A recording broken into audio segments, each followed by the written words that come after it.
I'm Christine Frizzell with a closer look at the tug of war over tariffs. Both the United States and China have already felt some negative impacts. President Trump says he wants to make a deal that's fair, so what can we expect in the week ahead? In Los Angeles, some of the last cargo ships carrying Chinese goods without massive tariffs arrive. They'd been loaded before April 9th. Soon the arriving goods will carry with them a 145% tariff. We were losing hundreds of billions of dollars with China.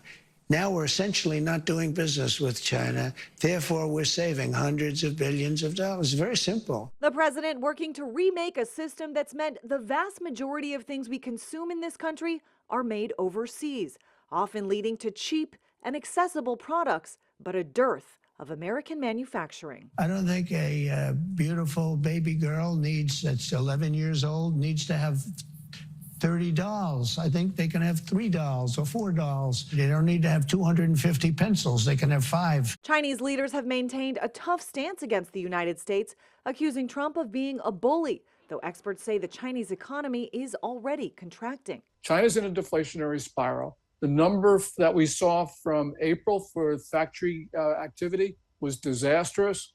There are no good storylines in the Chinese economy these days. The American worker not in as bad of a position as some feared, with better than expected jobs numbers last week.